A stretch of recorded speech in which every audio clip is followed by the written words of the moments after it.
Olá, estamos abrindo mais um painel regional, como sempre, você acompanhando a gente neste horário da 1h30 da tarde. O programa é ao vivo, com figuras de destaque, personalidades da nossa Baixada Santista, sempre de segunda a sexta, com a reprise que você também acompanha às 8 da noite. Nos finais de semana, 2 edições do painel Weekend, sábado, 3 da tarde, domingo, às 5 da tarde. Telefone sempre aberto para você participar com a gente. Envie aí a sua pergunta, o seu comentário, a sua opinião sobre os temas que a gente coloca em destaque, coloca em debate aqui no painel regional, 30 14 52 81.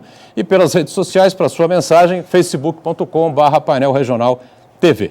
Como sempre, começando aqui pela minha esquerda, tecnicamente, vereador Antônio Carlos Banha Joaquim, o Banha do PMDB conosco mais uma vez, ao lado do nosso Heraldo José dos Santos. E aqui à minha direita, advogado, articulista, Vicente Cassione, participa de mais esta edição do painel regional. Como sempre na abertura, você acompanha aqui com a gente, confere a manchete, as manchetes dos parceiros do dia a dia aqui do painel regional. Diário do Litoral circula nesta sexta-feira aqui pela região metropolitana. Ministério Público, é a manchete, Ministério Público analisa a taxa de iluminação pública de Santos. Após receber denúncia, o promotor pede à Prefeitura cópia do processo licitatório e contrato firmado com a CPFL. Quem acionou o Ministério Público foi o Banha. Já falamos muito sobre esse assunto na semana passada. O Banha pode, na sequência aqui, fazer umas colocações complementares daqui a pouquinho. Recebe aqui o DL, Diário do Litoral, passará ao Heraldo, e o Cassione ganha também aqui, por favor, a edição de hoje do Diário do Litoral. E o Gazeta de São Paulo circula por todo o estado, Baixada, Vale do Ribeira, com esta manchete: desemprego tem a maior taxa para junho em 5 anos. Claro, uma notícia, uma manchete preocupante. As 6 principais regiões metropolitanas do país preocupadas, com este crescimento, do índice de desemprego. Foi apurado aí pelo IBGE. Taxa de desemprego subindo para 6,9% em junho, diante de 6,7% em maio. Aqui o Gazeta ao vereador Banha, ao Heraldo José também, e o Cassione recebe também o jornal Gazeta de São Paulo. E a gente já agradece e cumprimenta aqui os parceiros, companheiros desta edição do painel regional. Vereador Banha, prazer revê-lo mais uma vez aqui conosco. Tudo bem, né, vereador? Boa tarde, Boturão. Boa tarde aos telespectadores do painel regional. Boa tarde especial a esta colenda mesa, a nossa querida Daniela Fiscarelli. Verdade. E quero ser portador aqui, o Boturão, Sim. A você, que são as estrelas desse nosso jornal, Boturão, doutor Cassione, doutor Heraldo. O Zé Paulo da Glória fala um café. Acho que pela hora do almoço também pode ser um café. Tem gente que almoçou. Pode ser um Podia ser um almoço, né? Um cafezinho. Ele fala um café. Café para um café para o seu Augustinho, do Vista ao Mar, que manda um abraço querido e está esperando o Cassione lá com o casal Garcia. Olha. O senhor Zé Vilarinho, também dos Gardênia Flores, mandou um abraço ao Boturão e a esta mesa, que não perde um painel regional. O Marcelo Laticínios, do Boqueirão. O Orla Despacho Vladimir.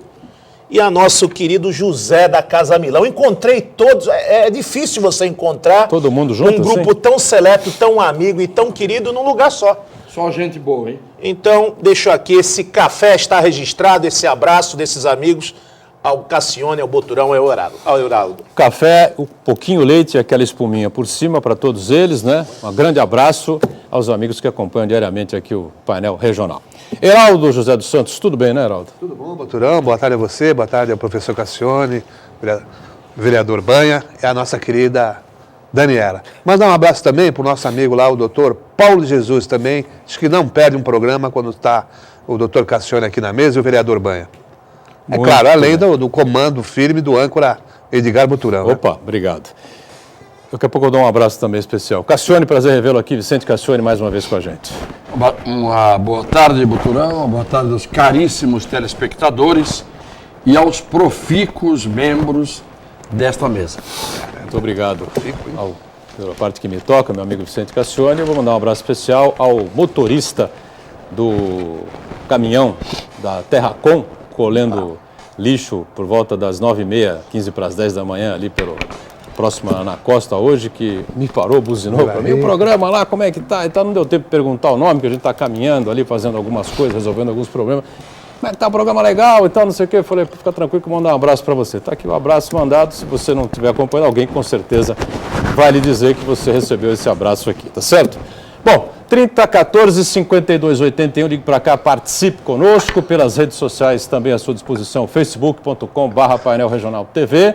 Estamos sempre online pelo site da TV Santa Cecília, o Santa Portal. Você clica no ícone do painel regional e acompanha a gente em tempo real. E o programa encerrado, você pode rever os trechos que julgar mais interessantes ou o programa por inteiro, né, através do YouTube. Quem está sempre atento à nossa produção e à sua participação é a Daniela Fiscarelli. Tudo bem, né, Daniela? Tudo. Boa tarde a todos. Boa tarde a você de casa que está nos acompanhando. Nosso Facebook já está aberto, esperando a sua participação com dúvidas, sugestões, opiniões. A nossa bancada do painel regional é democrática. E a produção também está te esperando através do telefone 3014-5281.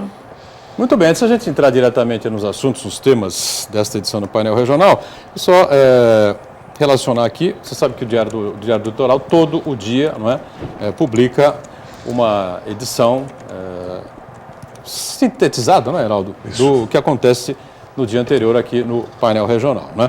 E ontem nós recebemos um e-mail, né, da Secretaria de Estado da Saúde respondendo, não diretamente críticas, né?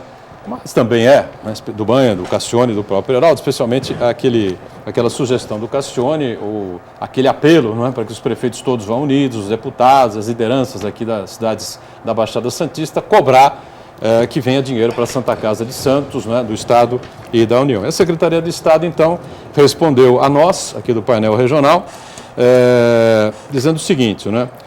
Esclarecendo que realiza repasses extras às Santas Casas e hospitais filantrópicos conveniados ao SUS de forma absolutamente voluntária, através do programa PROS Santa Casas e SOS Santas Casas, com o objetivo de minimizar o subfinanciamento federal na área da saúde. E acrescenta também a nota, o Ministério da Saúde, além de manter congelada há anos a tabela de pagamentos que não cobre os reais custos do atendimento médico, deixou de enviar somente no primeiro semestre deste ano, 2015, 500 milhões de reais ao Estado de São Paulo, referentes a tratamentos de alta complexidade realizados nos hospitais públicos paulistas. Esse valor poderia auxiliar instituições filantrópicas como a Santa Casa de Santos. Não sei se vocês querem comentar alguma coisa.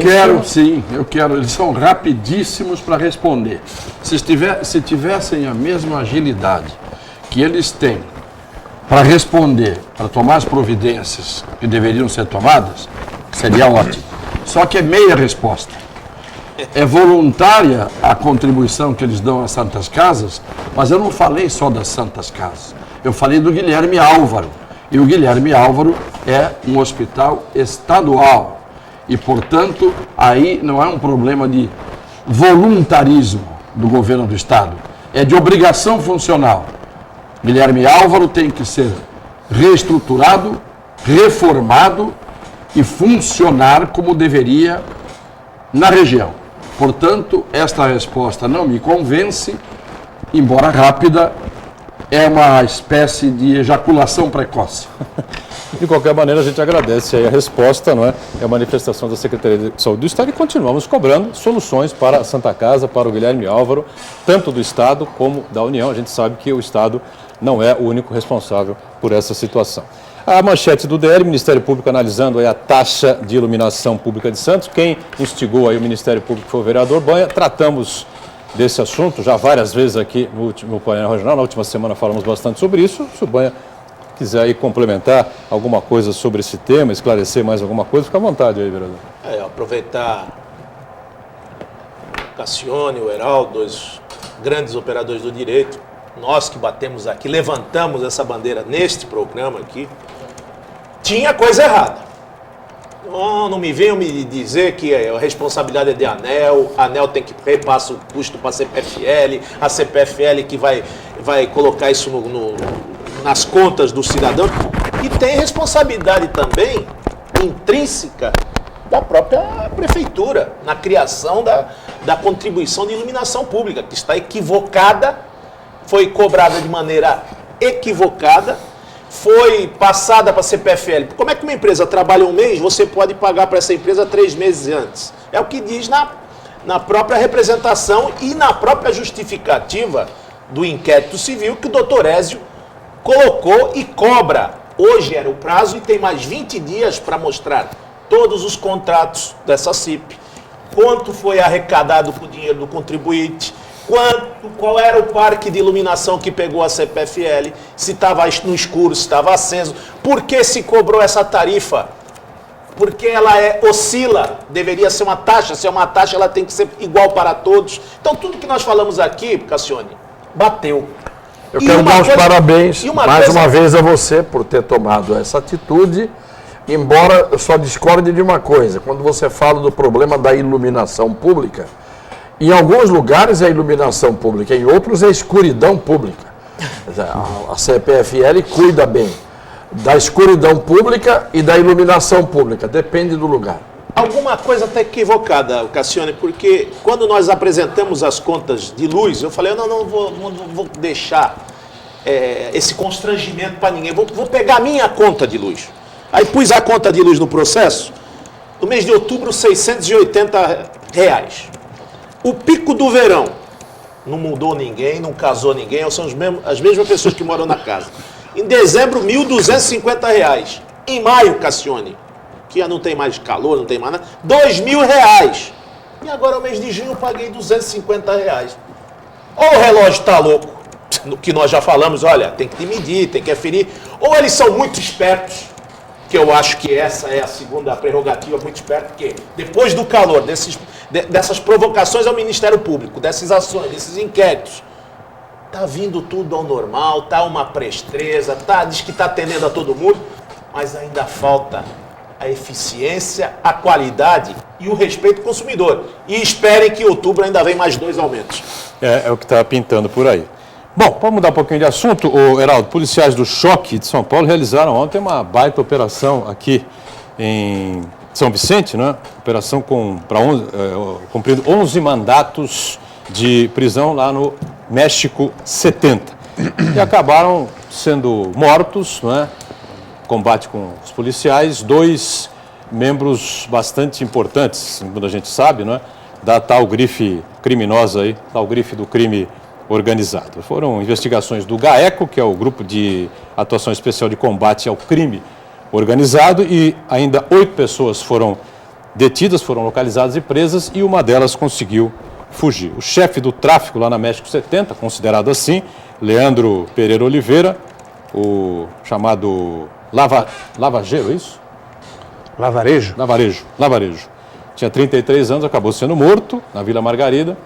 E o Gerson, que não se sabe exatamente o nome completo, chamado Gordão, né, também tido como traficante importante, acabou sendo morto também.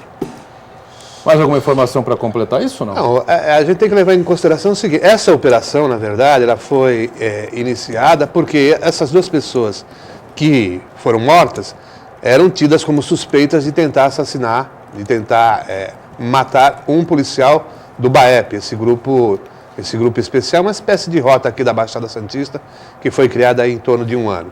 Então, foi uma ação dirigida para tentar capturar esses 2 cidadãos aí que, segundo a polícia, reagiram aí e no confronto acabaram falecendo. Agora, seria importante que operações para o combate ao tráfico fossem mais intensas e não especificamente só no sentido de uma espécie de honra da polícia de tentar capturar aqueles que atacaram um agente policial.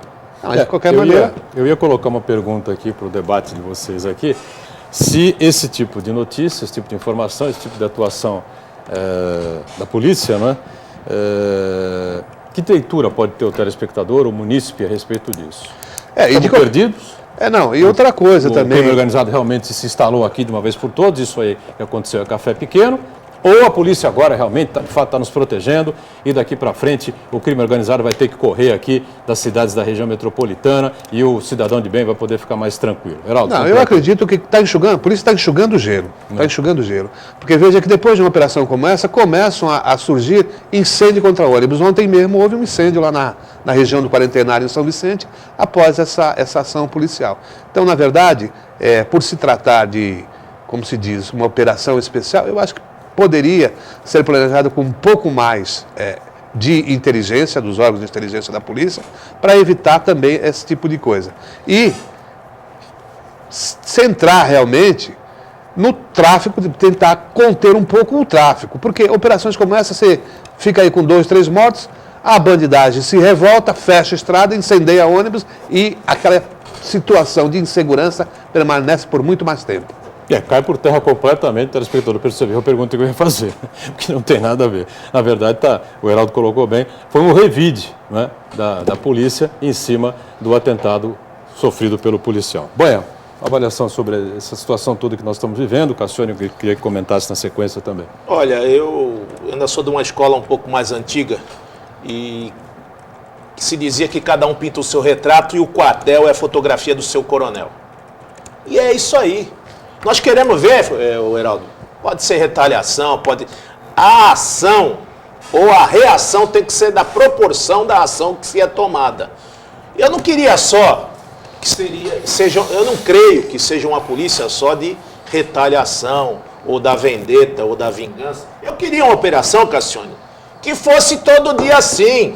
Essas forças-tarefas, com planejamento, com inteligência, com astúcia, onde as corporações hermanadas, a Polícia Federal, a Polícia Civil, a Polícia Militar, fizessem essas operações rotineiramente, em todos os pontos da cidade, em todos os lugares. Porque a gente sabe que quando quer, faz. Que quando procura, acha. Quando bate na porta, ela abre. Então, não pode ter um policiamento, que é a força do Estado, é a para-choque da contra-violência, que é a Polícia Militar, não pode ficar à mercê do professor da faculdade, que fica lá aquartelado, discutindo se o ECA é bom, se não é, se o coronel que está aqui, se ele está com o saco cheio de ficar aqui na Baixada Santista, ele era para ser promovido para outro lugar, se é castigo, se não é. Nós queremos uma polícia que funcione, que tenha aparato, que tenha efetivo, que tenha agente, que vá na boca do fumo, que vá degladiar com o PCC, com o Comando Vermelho, com qual que seja a facção. Porque quem tem que mandar aqui é o Estado. E quando o Estado não manda, alguém vai mandar. E, infelizmente, é esse Estado que a gente vê. O Estado do medo, do terror, do tráfico. Tá triste, tá duro. Eu quero enaltecer o trabalho da Polícia Militar. Porque ela foi, prendeu, trocou tiro, matou, buscou, cumpriu a sua missão. Que se faça isso todo dia. É isso que a gente quer, é isso que a população precisa. Agora, esses policiais que mataram os marginais provavelmente vão passar por um processo de reciclagem, né? Além disso. Eu vou dizer uma coisa que eu já disse muitas vezes. O crime organizado funciona melhor do que a polícia. Aliás, o nome não é só o crime, é o crime organizado. A palavra organizado não está aí à toa. O crime organizado funciona melhor do que a polícia. Por duas razões, no mínimo. A primeira, porque é muito mais bem remunerado do que a polícia. Então, se você tem uma atividade rentável, muito bem remunerada, que é, entre outras coisas, a atividade do tráfico de entorpecentes, mas aí entra uma série de crimes que são rentáveis, como a rentabilidade, o profissionalismo do crime organizado dá mais dinheiro. Então, eles atuam com muito mais eficiência. Em segundo lugar, não é só o problema da eficiência porque dá mais dinheiro, é também porque o funcionamento é constante. É eficiente quando eles atuam e é constante. Enquanto que a atividade policial, além de não ser bem remunerada, salvo os policiais corruptos que evidentemente ganham, porque fazem parte do crime organizado, não são minoria, mas são o suficientes para fazerem o estrago que fazem. Porque basta um policial corrupto para entregar para o crime organizado as informações que a inteligência do crime organizado tem, já é mais difícil pegá-los, tá certo? Você faz um esquema policial para agir, mas um policial corrupto vai lá e diz, olha, vai ter tal atividade, vai ter tal operação, tal diligência, já desmonta completamente a eficiência da operação. Então, o policial corrupto que integra o crime organizado, ele, na verdade, desmonta a atividade policial. Só para, sem querer interromper, mas interrompendo, né? 2 policiais foram presos nessa operação, envolvidos com o tal crime organizado. De 2 mortos e 8 presos, você tem aí, como o Cassione fala, tem 20% da quadrilha faz parte, infelizmente, então, devia estar combatendo o crime. Porque no crime organizado, evidentemente, além de não terem caráter, de serem bandidos, no crime organizado, sócios do crime organizado, esses policiais ganham mais do que ganham na polícia para arriscar a vida e ainda por cima serem tratados por uma grande parte da imprensa como bandidos. Porque quando morre um bandido, o policial é afastado, ele tem que ser reciclado, ele é acusado, ele é denunciado e ele é escrachado nos meios de comunicação. Quando morre um policial, não, é um número. Mataram um PM, não tem nem nome. Morreram 2 PMs. Este ano já morreram não sei quantos PMs em atividade, em ação. Então, o PM é, na verdade, um número. O bandido, não. Mataram o Givanildo. Mataram o João das Couves. Aí é identificado. E aí vem o grupo todo de defesa dos direitos humanos, etc, etc, etc, os politicamente corretos, para dizer que a polícia é violenta. Os bandidos são violentos, mas a violência dos bandidos não se pode contrapor à violência da polícia. Aliás, a violência da polícia não se pode contrapor à violência dos bandidos. Vejam nos Estados Unidos. O sujeito vai lá e atira, o pistoleiro vai lá e mata, o outro vai lá e sequestra. Qual é a resposta policial? Ela assassina o bandido. Eu não estou dizendo que está certo, mas eu estou dizendo que lá isso é normal. O senhor acha que não está se dando o primeiro passo agora de duplicar a pena ou de dobrar a pena para quem atenta contra a vida do policial?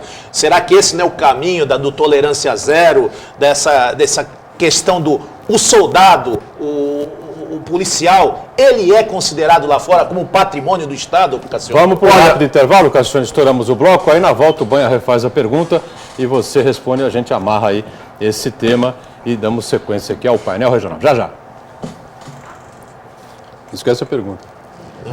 O professor tem dado, mas resolveu lá. Mas o Mas tráfico aqui de não foi drogas assim, resolve né? de jeito nenhum. Ô, Banha. Concorda? Por quê? Pô, mas aqui não foi.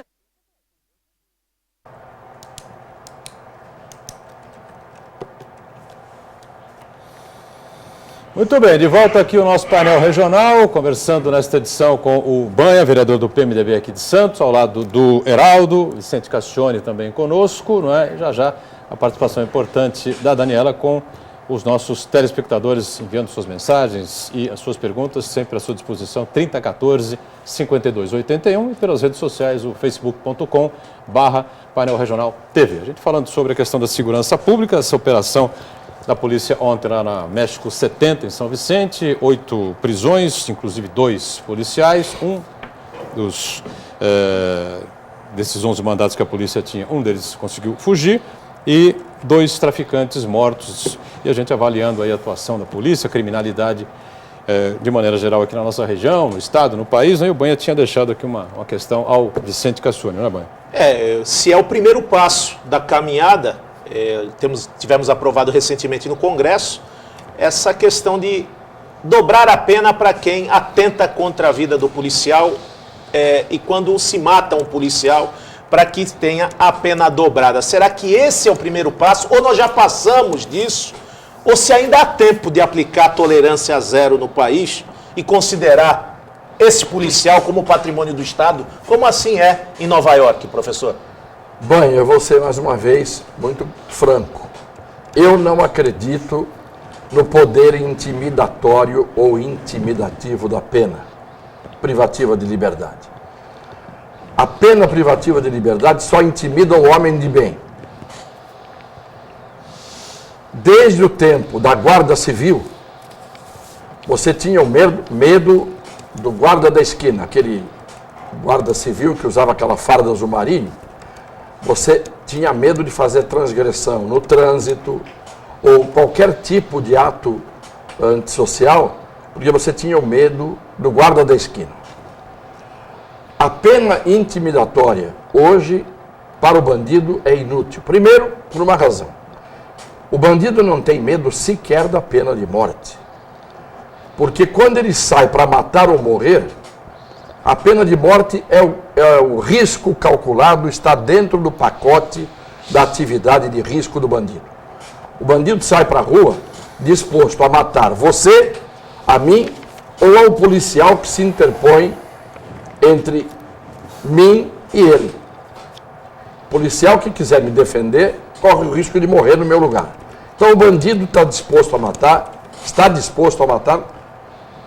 quem estiver pela frente.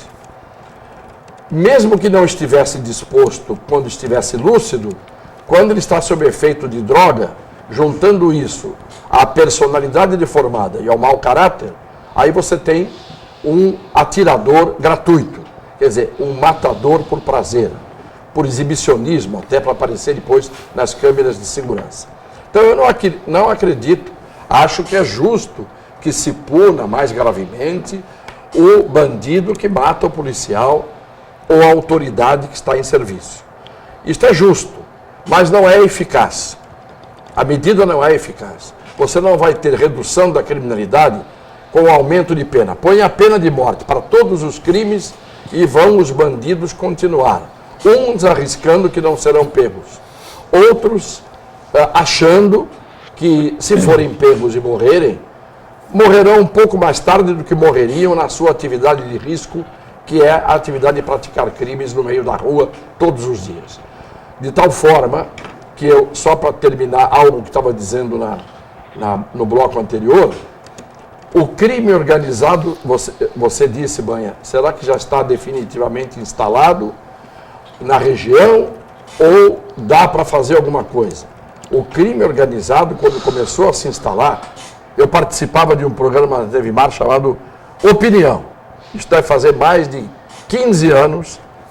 E eu me lembro que eu tenho gravados esses programas em que eu dizia, se subirem hoje os morros, ou se forem nas tocas que andam por aí, já está o crime organizado se instalando, uma parte porque veio do Rio de Janeiro, a outra parte porque se instala como sucursal, filial.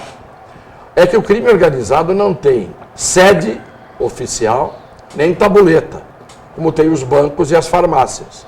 Se você tivesse tabuleta, como tem os bancos e as farmácias, em todos os quarteirões, para identificar onde seriam as subsedes do crime organizado, era preciso seria difícil que as farmácias e os bancos tivessem mais sedes do que o crime organizado teria ostensivamente. Está aí, está instalado, está ramificado do Iapoque ao Chuí, em todos os lugares, principalmente na região sudeste, porque é onde a atividade é mais rentável. Onde é que você tem lojas das Casas Bahia em maior quantidade?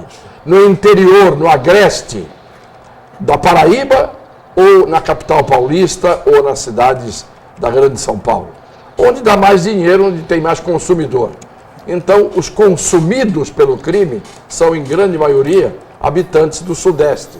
E é aqui que o crime organizado está melhor instalado. Nessa época que você lembrou aí do programa Opinião, nós tínhamos um diretor regional de polícia aqui, figura muito simpática, né? Gostava de música, adorava participar dos programas de televisão com a gente. Punha a tintura no cabelo também. Verdade, exatamente, no bigode.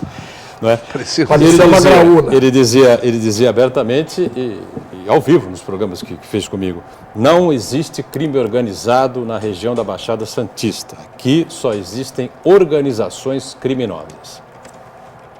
Sinceramente, eu nunca consegui entender que Você grande sabe por que diferença. eu nunca pintei o Que cabelo? grande diferença Ele pintava que o afeta cabelo. o cérebro. Eu estou dizendo que ele pintava o cabelo não como uma brincadeira só de fofoca. Era visível. É porque dizem que a tintura na cabeça altera O raciocínio. o raciocínio e o cérebro. Por isso que eu nunca pintei, deixa ficar branco, porque branco como está, sem pintar, eu já não tenho lá um raciocínio muito equilibrado e nem muito lógico, imagine pintando. Então, quando o sujeito diz, não existe crime organizado, existe uma organização criminosa, eu tenho que dizer para o mundo que eu quero descer. Evidente. Daniela, pois não, participações aí com a gente, já com Sim. relação aos temas abordados? Temos sim. A primeira é do Custódio Fernandes. A Prefeitura fez um contrato com a CPFL de 17 milhões de reais para a manutenção de postes, linhas e lâmpadas. O que o vereador tem a dizer, já que também ajudou a aprovar esse contrato? Opa. Eu falo por ele antes. Primeiro que ele ajudou a aprovar o contrato. Ele não ia adivinhar que o contrato ia ser descumprido. Não tenho procuração para defender o Banha. Vamos aprovar um contrato de manutenção? Claro. Agora, eu não tenho condição de adivinhar. Cabe a quem contratou impedir que o contrato seja descumprido. E foi uma emenda constitucional que garantia a cobrança da iluminação pública. Tinha dois caminhos de dezembro. A partir de dezembro, foi o último mês que a CPFL fazia isso de uma maneira voluntária e graciosa, porque ela tinha outros interesses, porque ela era a exploradora da rede elétrica ou da concessão, e isso estava imbuído dentro do seu contrato. Quando findou esse contrato, a Prefeitura ou faz um grande polo para investir nessa finalidade, que não é a finalidade da Prefeitura, ou se faz uma licitação. Fez a licitação. O que está errado, e que nós falamos isso, e que nós apresentamos emenda apontada até o líder do governo, e falamos com o prefeito, é que a taxa ela tem que ser igual para todos. Ela não pode depender do consumo interno deste ou daquele consumidor. E foi isso que nós abatemos e foi isso que reclamamos. E quando reclamamos também, estamos lá para isso, é fiscalizar os atos do Executivo. Se o contrato foi assinado em maio, o cidadão começou a fazer o serviço em junho, porque recebeu em abril e maio, Cassione. Então isso nós fomos lá, provocamos o Ministério Público e agora a Prefeitura tem que dizer quem fez, quem não fez, quanto foi, se vai ter que devolver o dinheiro ao consumidor, se vai deixar mais 2 ou 3 tarifas dessas pagas sem o consumidor pagar. É isso que nós temos que fazer. Esse é o nosso mistério. E nós fizemos o mistério de acordo com a nossa consciência e está aí. Foi abraçado pela promotoria pública. Daniela, mais participações com a gente aí? Sim, do Uriel. A ação policial de ontem da Zona Noroeste mostra a capacidade e competência do sistema policial, que não tem merecido a devida atenção do governo do Estado. O efetivo civil e militar, os equipamentos e, sobretudo, o nível salarial da Polícia Militar, principalmente, exigem uma mudança radical. As comunidades, através do Conselho de Segurança, precisam cobrar mais atitudes efetivas do governo do Estado. Qual a opinião de vocês? Ele já deu a mundo opinião concorda e aqui, já né? esgotou o assunto. O Uriel já falou tudo. Eu acho que é por aí mesmo, né, Heraldo? Alguma coisa a completar, não? Não, isso aí é realmente, isso a gente já vem falando há muito tempo. E o governo também sabe disso. Não investe em polícia porque a polícia talvez não traga muito voto. O professor gosta muito do secretário de Segurança, do nosso Alexandre de Moraes, Constitucionalista. grande constitucionalista, escritor de livro. E ele diz, uma das suas teses, que com o aumento da pena atribuída às pessoas que atentam contra os policiais ou que matam os policiais, logicamente que vão inibir. Ao contrário do que falou aqui o nosso professor Cassione. E ele dá como exemplo, Cassione, o sequestro. Pô, olha, depois que aumentou para o crime hediondo, nunca mais teve sequestro. Falei, aonde?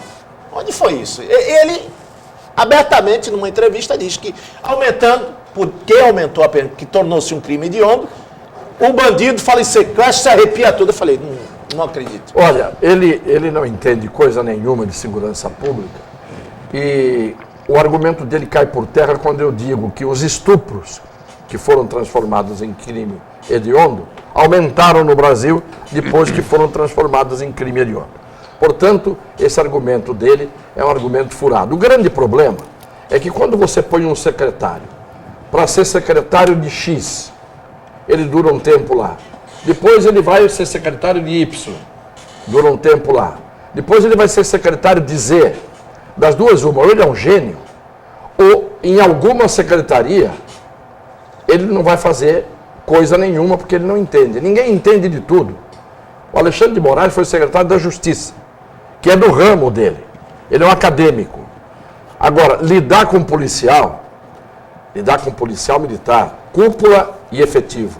Lidar com policial civil, cúpula e efetivo. Não é para acadêmico. Não é para acadêmico. Lembram do José Afonso da Silva? Sim. Grande constitucionalista, que foi o secretário do Covas. Mário Covas. Era um acadêmico. E depois Ali dele começou a foi piorar tudo. Quem deu sequência também era acadêmico, não é? Sim. Me fale agora o nome, Heraldo, lembra? No segundo mandato do governador Covas? Petreluz. Petroluz. O problema todo é o Era seguinte. acadêmico. Aliás, desses 20 e poucos anos dos tucanos no governo do Estado, acho que só o Ferreira Pinto, não é? Que era do ramo. vinha da área policial, né? Que era do ramo. E você não precisa ser do ramo, ter vestido farda ou ter sido policial. Você tem que ter convivido com a criminalidade de um jeito ou do outro. Porque você sabe, aí sim, como é que as coisas funcionam e você pode, então, tentar buscar soluções. Uma coisa que eu digo que a gente, às vezes, não atenta para um detalhe. Veja quando você recebe e-mails de telespectador ou quando e-mails são mandados para programas de debates, o número de sugestões úteis, inteligentes e práticas que o povo manda, vem muita bobagem, é evidente, mas vem muita coisa séria. Eu, se sou, por exemplo, um secretário de Segurança Pública, eu sou um governador, eu sou um prefeito, eu abro lá um Facebook, um e-mail e digo, me ajudem dando sugestões práticas para resolver tal problema. Você pode ter certeza que a solução melhor não vai sair do secretário que está no cargo, do acadêmico, do estudioso e de quem escreveu o livro. Muitas vezes o camarada que está na casa dele, parando para pensar um minuto, te manda um e-mail com uma sugestão. Governar em favor do povo é ouvir o povo. E mesmo que o povo não tenha capacidade de unanimemente opinar bem, muita gente tem soluções inteligentes, úteis, práticas, que ninguém quer escutar. Porque só se ouve o povo na hora de filmar no meio da rua, para o horário gratuito eleitoral. Ali todo mundo ouve o povo, abraça o povo, beija o povo, né? Depois o povo que fica lá na dele, porque o povo é burro. Esta é a mentalidade da maioria dos que governam e dos que ocupam cargos públicos. O intervalo a mais, quer completar, Heraldo? Não. Eu ia dizer que realmente o atual secretário não tem nenhuma visão, né, do crime e da dinâmica do crime, porque a extorsão mediante sequestro deixou de ser praticada porque demanda muita logística, você tem que terceirizar várias etapas do crime, até a carceragem, o local onde se deixa lá a vítima. É preciso entender também que o marginal ele quer o dinheiro fácil. O que nós tínhamos? Nós tínhamos os assaltos a banco. Quando se instalaram aquelas portas giratórias, dificultou um pouco, o ladrão se afasta. Para onde que ele foi? Ele foi para os ataques a carro forte. O que fizeram as empresas?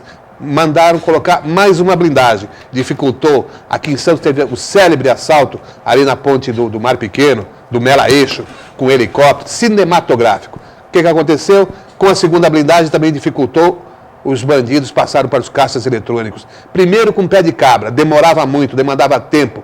Alguns foram presos. Fizeram o quê? Passaram a usar os explosivos.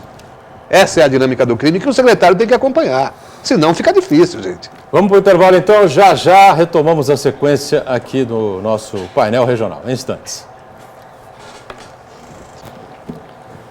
Muito bem, estamos voltando aqui com o nosso painel regional, terceiro e último bloco desta edição, com o banha do vereador do PMDB aqui de Santos, Heraldo, Cassione, né? A Daniela já com participações importantes. A gente, para analisar rapidamente aqui, né, antes que a gente se aproxime do final, mais um problema, mais uma dificuldade, mais um pedregulho, uma pedra gigantesca, sei lá, no caminho das vítimas do jato que caiu aqui no bairro do Boqueirão, em Santos, em agosto do ano passado, transportava o ex-governador Eduardo Campos, do PSB, 4 assessores de campanha, ele que era presidenciável naquela época, né? E ainda os dois, o piloto e o copiloto. Né? Agora, os advogados do Intese, proprietário do jato, né? Ou do Cessna, né? Citation 560 XL, que seria o João Carlos Lira Pessoa de Melo Filho, o nome é bonito, né? Pomposo, João Carlos Lira Pessoa de Melo Filho. Dizem que as vítimas, né? Os prejudicados nos seus imóveis, nos seus apartamentos, nos seus comércios, enfim, não têm direito à assistência jurídica gratuita, então o processo tem que ser travado e recuado.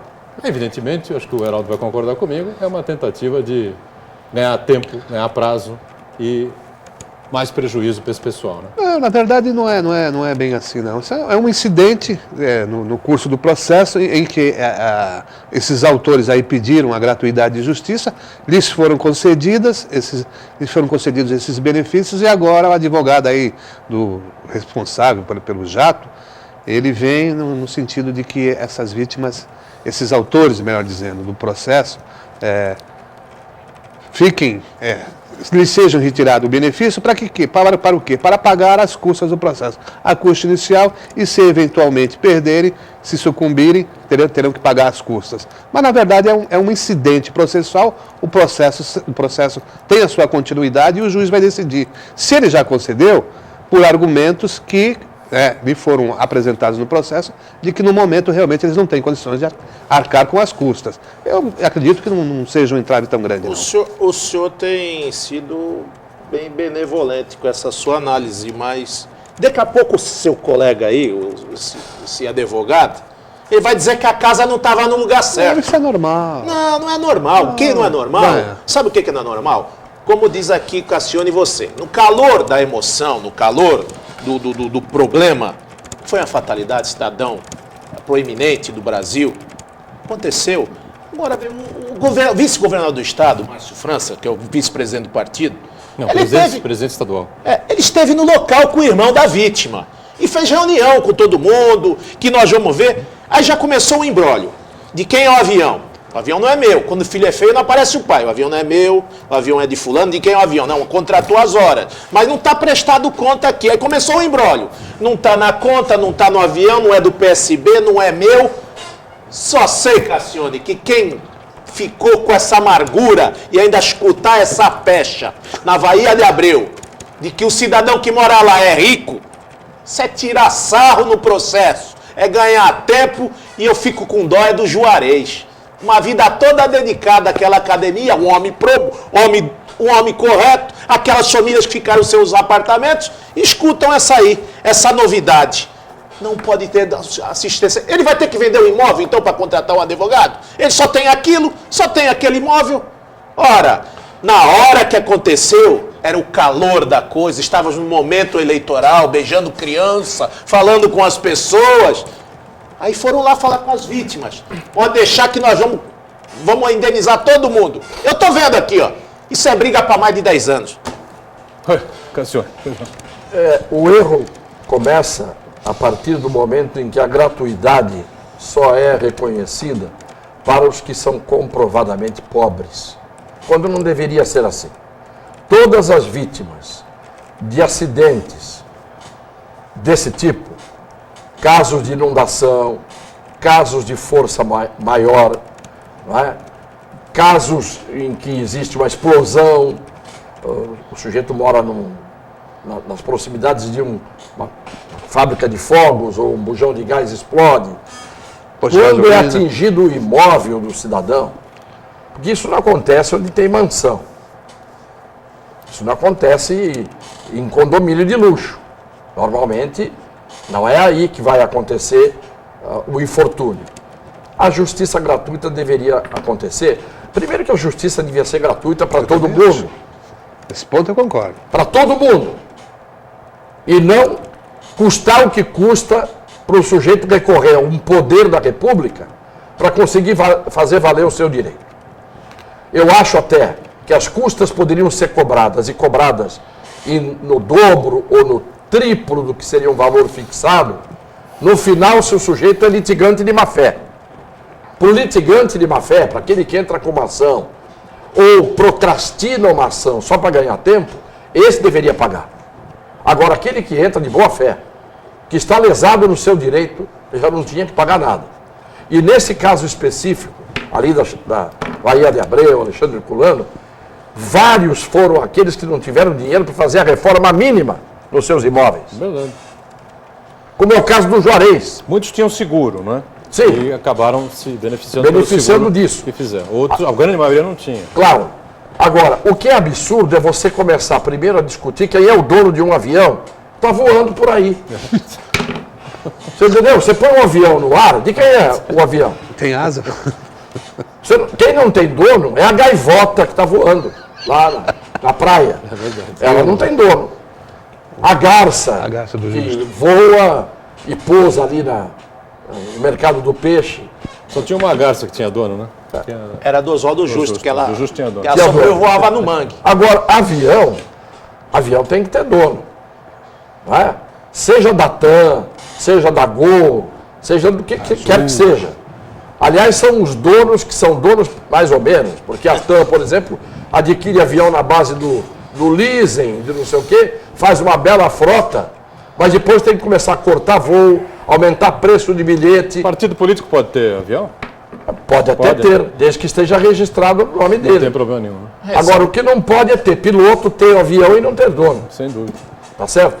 Se não é de ninguém, eu vou começar a ver agora se tem avião aí sem dono. Eu vou pegar para mim. Claro. É uso capião de coisa móvel. Tem dono esse avião aqui? Não, não tem. No chão ele tem dono. Ele não tem dono quando ele está no ar e cai. Aí ninguém é dono do avião. A Muito gente já bem. conhece, isso é o Brasil. Daniela, pois não. Participações ainda com a gente aí. Tem sim do Cosme da Areia Branca. Doutor Cassione, quem ganha mais dinheiro? O crime organizado ou os políticos corruptos e suas quadrilhas que são seus aliados que conseguem fazer seus familiares milionários em pouco tempo? Opa. É a mesma coisa. Duro, hein? Crime organizado e político corrupto. O político corrupto ele não age sozinho. Ele age também de forma bem organizada. Então, é a mesma coisa. Tanto o crime organizado ganha dinheiro, como os políticos que fazem parte do crime organizado. O envoltório, o continente é maior do que o conteúdo. O crime organizado Falamos é o aqui continente, semana passada. que contém tudo que está dentro. Dentro tem o bandido da esquina, tem o político corrupto, tem o camarada que tem um comércio e rouba no seu comércio, que altera o preço, que altera o peso. Todo mundo que está dentro desse balaio ganha dinheiro ilicitamente. Tudo isso faz parte do crime organizado. Uns não têm rótulo. Por exemplo, você não ainda encontrou tem PCC. Para o político corrupto tem que arranjar um rótulo também, um nome. Aí só questão de rótulo, mas tudo é a mesma coisa. PCB, Políticos Corruptos do Brasil. Daniela, pois E não. também povo corrupto do Brasil. Tem uma também. grande parte do povo não caem do que céu. também é corrupto. É verdade. Daniela, Não tem mais. por enquanto, tá bom. Não. Heraldo quer fazer uma intervenção, é isso, Heraldo? O Diário do Litoral traz aqui hoje uma chamada de primeira página. Prefeitura de São Vicente gasta 7,5 milhões com robótica. Chamou a atenção porque esse tema foi discutido aqui Sim. semana passada, me parece com a presença do vereador lá de São Vicente, Pedro Gouveia, do PMDB. E realmente causa estranheza, porque uma prefeitura que está cheia de problemas lá, não que robótica não seja um tema interessante, é interessante, mas no rol de prioridades, eu creio que até Robótica ou robótica? Não, não. Pois é. Eu não entendi. Robótica. Não tem o robótica. não tem o Robótica. não. Robô. Tem o... Né? Principalmente lá a Caixa de Saúde de São Vicente, que está com problemas e os servidores estavam sem conseguir atendimento médico. Parece que agora foi firmado, pagou-se alguma coisa do hospital Frei Galvão, né? E retomaram aí o atendimento. O beneficente português está cobrando o atraso lá. Pois é, acho da que o Caixa Biri de está mal Recursos. orientado lá. Foram 3, só para não cometer injustiça, Pedro Gouveia, do PMDB, Léo Santos, do PSB e o Perivaldo, do Gás, né? Se não me engano, se eu estiver cometendo algum erro, a gente corrige na próxima semana. Foram os 3 vereadores que, em conjunto, foram aí ao Ministério Público para fazer essa denúncia contra esse investimento aí da Prefeitura em robótica. Alguém conhece a doutora Beatriz Catapreta? Beatriz Catapreta. Eu conheço Olímpio Catapreta, que é advogado do Luxemburgo. Olímpio Catapreta era o nome de uma rua que existia em Ribeirão Pires, que eu tinha que subir aquela ladeira para levar uma caixa de água mineral lá para cima, eu chegava quase morto. Olímpio Catapreta. Então, ela deve ser descendente dele. A Beatriz Catapreta é responsável, a advogada é responsável por 9 dos 18 acordos de delação premiada dessa operação chamada Lava Jato. E sem nenhuma justificativa, ela notificou a Justiça e simplesmente abandonou os 3 clientes que restavam lá para tentar esse mesmo acordo junto à Justiça, junto ao juiz Moro de Curitiba, onde é a sede aí das apurações, pelo menos em primeira instância, né, da Lava Jato. Ela que está sendo chamada também pela Justiça, porque há também um suposto envolvimento dela no recebimento aí de dinheiro que não teria sido justificado aí junto à Receita Federal. Ela estava alegando que foi sumindo. Pressionada. Também. Estava sendo ameaçada. Eu volto a dizer, tem mais podre na delação premiada, às vezes, do que na confissão se viesse limpa. Se você pegar um sujeito que confessa tudo aquilo que ele fez, às vezes é menos podre do que aquilo que é confessado numa delação premiada. Porque uma parte é confissão e a outra parte é calúnia. É muito difícil você saber onde é que está o limite entre a calúnia e a verdadeira confissão numa delação premiada. E advogado não tem que instruir cliente para delação premiada. Se eu tenho um cliente que diz, eu vou confessar e quero o benefício da delação premiada, eu digo, problema seu, vá lá e diga tudo o que você quiser. Não sou eu que vou dizer para ele, porque na hora em que eu tiver que dizer para ele o que ele vai dizer, já não é mais confissão. É orientação. É delação negociada, no mau sentido. É tramóia, é maracutaia na delação. Por isso que eu sempre tenho um pé atrás com essas confissões premiadas. Confissão espontânea é aquela que o sujeito vai lá no confessionário e conta para o padre que fez malcriação. Perfeito. Estamos fechando aqui. O Banha quer completar alguma coisa? Não, eu quero cumprimentar o professor Cassione, que a sua bola de cristal continua iluminada, porque ele aqui disse que qualquer hora iam parar, os nossos promotores públicos iam parar o Porto. E já vai parar. Doutor Dalóia, estive com ele ontem. Esse problema da erosão na praia, doutor Dalóia está pedindo que se pare a dragagem nesse instante até se discutir se vai passar pelo meio do canal ou vai trazer esse dissabor que o Santista está vendo dragagem na e o alargamento do orla da também. praia. Agora tem um prefeito que ficou 8 anos aí, agora que é deputado federal, está pedindo estudos. Verdade. Quando ele foi prefeito, não estudou nada. Vamos fechando, infelizmente estouramos o horário aqui, o papo tá bom, sem dúvida nenhuma, né? Fechando aqui mais um painel regional, aqui com o Banha, com o Heraldo José, a Cassione, a Daniela conosco diariamente, 1h30 da tarde ao vivo, reprise às 8 da noite, sempre de segunda a sexta, e 2 edições do Painel Weekend no final de semana, sábado 3 da tarde, domingo 5 da tarde. Obrigado, tchau. Não estudou, Heraldo?